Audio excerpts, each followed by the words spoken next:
دنیا کے بہت سے ممالک کے اندر قتل کو سب سے بڑا جرم سمجھا جاتا ہے، یا دہشت گردی اور معاشرت کے ذریعے کسی کو غلام بنانے کو سب سے بڑا جرم سمجھا جاتا ہے. لیکن سب سے بڑا جو جرم ہے وہ اصل میں شرک ہے، کہ شرک عربی کا لفظ ہے جس کے مطلب یہ ہے کہ آپ کسی کو کسی کا ہمسر بنا دیتے ہیں، کسی کو کسی کا پارٹنر بناتے ہیں. اور اسلامک پوائنٹ آف ویو سے اور شریعہ کے مطابق آپ اللہ کی سوا اگر کسی کی عبادت کرتے ہیں یا اللہ کی سوا کسی کو عبادت کے لائق سمجھتے ہیں یا اس کے ناموں میں یا اس کی صفات میں کسی دوسرے چیز کو یا انسان کو منسلک کرتے ہیں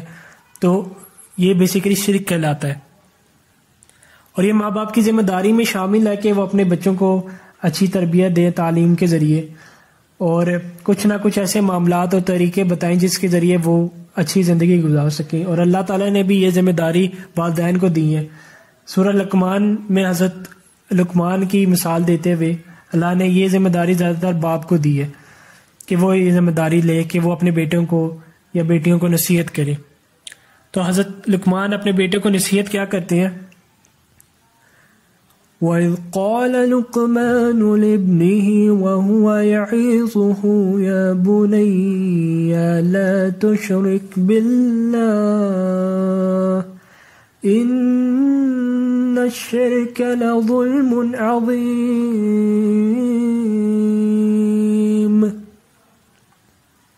اور جب کہ لقمان نے وعظ کرتے ہوئے اپنے لڑکے سے فرمایا کہ اے میرے بچے،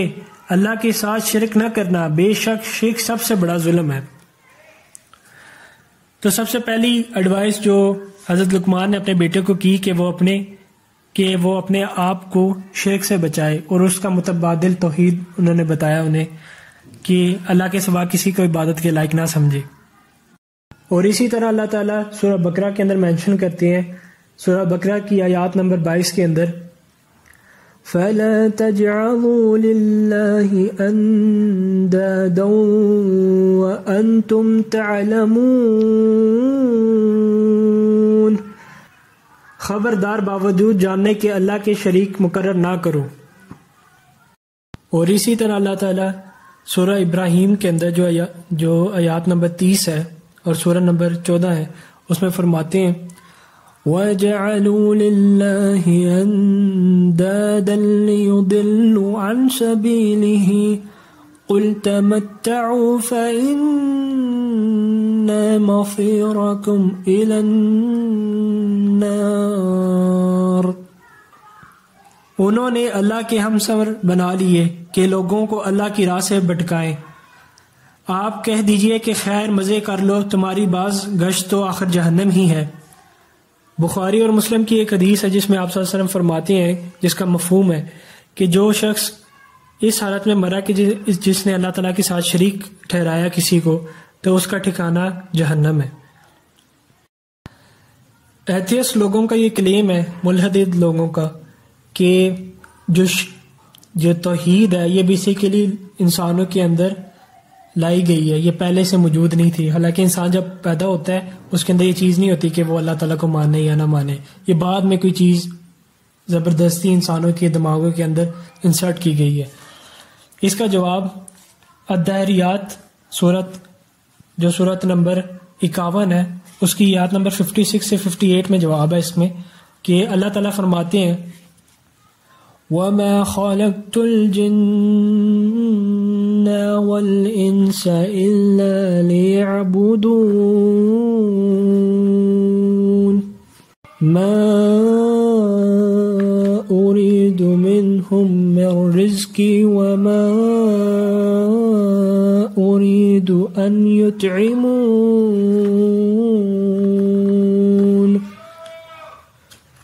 إِنَّ اللَّهَ هُوَ الرَّزَّاقُ ذُو الْقُوَّةِ الْمَتِينُ.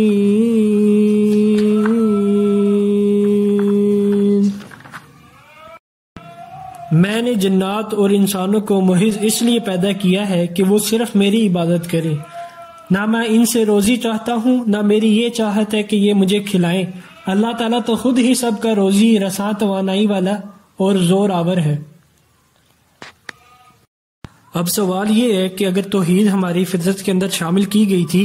تو ہمیں کیوں اب شرک کے بارے میں جو ہے وہ سمجھایا جا رہا ہے یا ڈرایا جا رہا ہے؟ یا حضرت لقمان نے اپنے بیٹے کو سب سے پہلے نصیحت شرک ہی کیوں کی؟ دیکھیں سب سے پہلے انسانیت کے اندر جو تھی سنگل ایک ہی امت تھی جو توحید کے اوپر قائم تھی اور اللہ تعالیٰ کی عبادت کرتی تھی، لیکن جیسے جیسے ٹائم گزرتا گیا تو یہ بیسیکلی لوگوں نے جو ہے وہ بت بنا لیے اور اس کی عبادت کرنا سٹارٹ کر لی،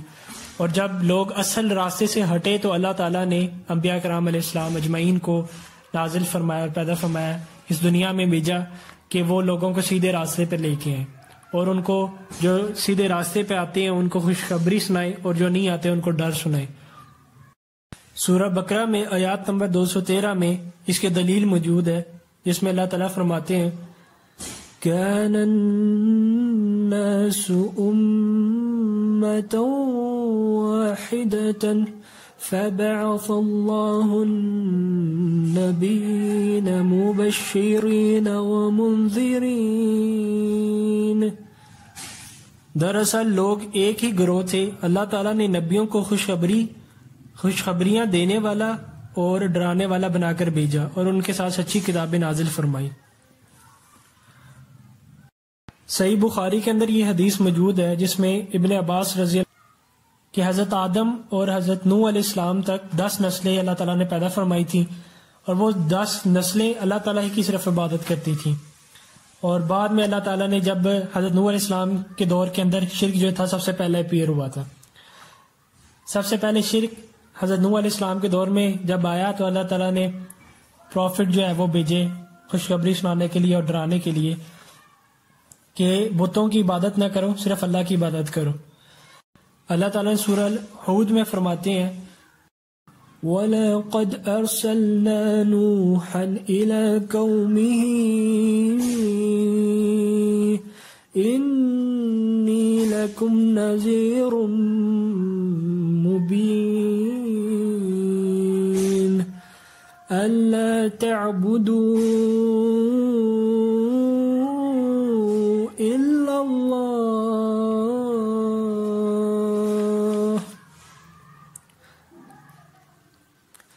یقیناً ہم نے نوح کو اس کی قوم کی طرف رسول بنا کر بھیجا کہ ہم تمہیں صاف صاف ہوشیار کر دینے والا ہوں کہ تم صرف اللہ ہی کی عبادت کرو۔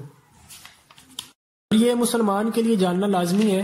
کہ اصل میں دراصل شرک کدھر سے سٹارٹ ہوا تھا، تو اس آیات سے جو ہے وہ پتہ لگ جاتا ہے، اور جو حدیث کا ریفرنس دیا آپ کو اس سے پتہ لگ جاتا ہے کہ شرک سب سے پہلے جو تھا وہ حضرت نوح علیہ السلام کے دور کے اندر سٹارٹ ہوا تھا۔ اور سورہ نمبر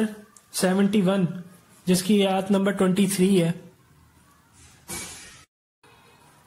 وَقَالُوا لَا تَذُرُنَّ آلِهَتَكُمْ وَلَا تَذَرُنَّ وَدًّا وَلَا سُوَاعًا وَلَا يَغُوثَ وَيَعُوقَ وَنَسْرًا، اور کہا انہوں نے ہرگز معبود کو نہ چھوڑنا اور نہ ود اور سوا اور یاغوث اور یعوق اور نصر کو چھوڑنا۔ ابن عباس رضی اللہ تعالیٰ عنہ سے روایت ہے کہ جب حضرت نوح علیہ السلام کے دور کے اندر یہ بت بنائے گئے تو یہ پھر آہستہ آہستہ جو ہے وہ عرب میں بھی آ گئے، تو 5 ابن عباس رضی اللہ تعالیٰ 5 ان بتوں کے نام بتاتے ہیں۔ سب سے پہلا اس کے اندر بت ہے ود، جس کی عبادت جو ہے وہ کل قبیلہ کرتا تھا جو دامت الجندال میں رہتا تھا۔ یہ ریجن ہے، ایک بیسیکلی جگہ ہے عرب کے اندر، تو اس کے اندر ایک قبیلہ رہتا تھا کلب، تو وہ اس کی عبادت کرتا تھا ود کی۔ تو جو ہدائل قبیلہ تھا وہ عبادت کرتا تھا سوا کی، اور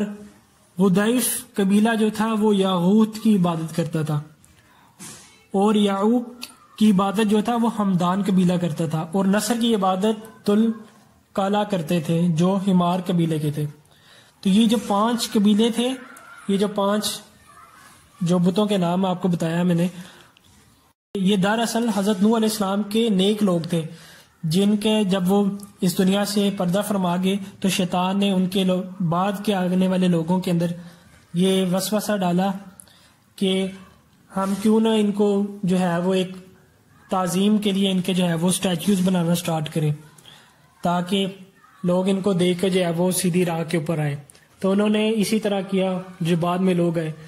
کہ انہوں نے ان کے مجسمے بنائے اور ایسی جگہ پہ رکھ دیا جدھر لوگوں کا بہت زیادہ آنا جانا، یعنی کہ بازاروں کے اندر، کہ لوگ انہیں دیکھے انہیں بھول لینا ہے. تو اس طرح کیا ہوا کہ جب ایک نسل جو ہے وہ اس دنیا سے دوبارہ چلے گی تو اگلی جب نسل آئی تو ان کے اندر یہ چیز شیطان نے دوبارہ وسوسہ ڈالا کہ آپ کے جو آباء و اجداد تھے نا وہ ان کی عبادت کرتے تھے. اب اس میں یہ بھی دیکھنے والی چیز ہے کہ شیطان ڈائریکٹلی نہیں اس نے اللہ تعالیٰ کے ساتھ شرک کرنا لوگوں کو سکھایا، بلکہ اس نے آرام سے سٹیپ بائی سٹیپ لوگوں کو گمراہ کرنا سٹارٹ کیا کہ پہلے نیک لوگوں کا سہارا لے کے ان کی مجسمے بنوائے، پھر مجسمے کے بعد دوسری نسل کے اندر یہ وسوسہ ڈالا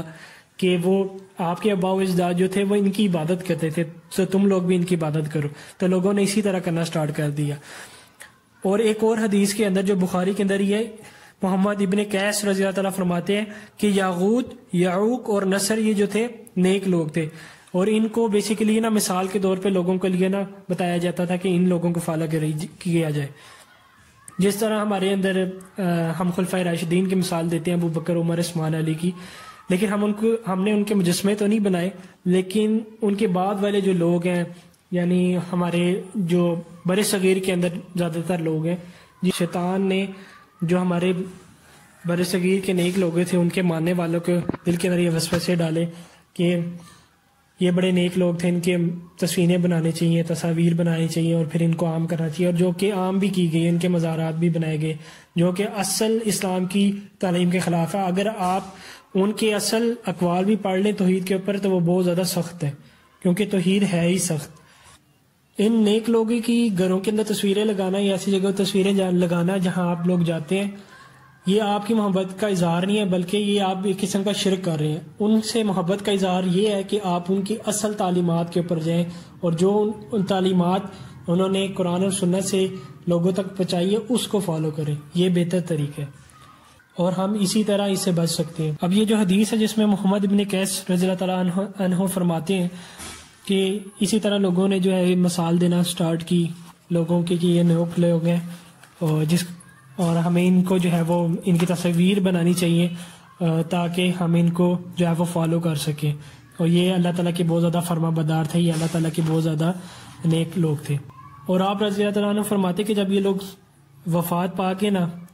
تو اگلی جب نسل آئی تو انہوں نے کیا کیا، شیطان نے اس میں وسوسہ ڈالا کہ تمہارے آباء و اجداد تو ان نیک لوگوں کی عبادت کرتے تھے، تم بھی ان کی عبادت کرو. اور پھر کیا ہوا کہ اسی طرح شرک کی جو بنیاد تھی وہ سٹارٹ ہو گئی اور لوگوں نے عبادت کرنا سٹارٹ کر دی ان بتوں کی، ان نیک لوگوں کی. حالانکہ نوح علیہ السلام کے نیک لوگوں نے یہ کہیں بھی نہیں فرمایا تھا کہ ہم لوگوں کی عبادت کرو، ہم بہت زیادہ نیک ہیں، بلکہ وہ اللہ ہی کی عبادت کرتے تھے اور اللہ تعالیٰ کی فرما بردار تھے. اللہ سے دعا ہے کہ ہم نے جو سنا ہے اس پہ عمل کی توفیق عطا فرمائے.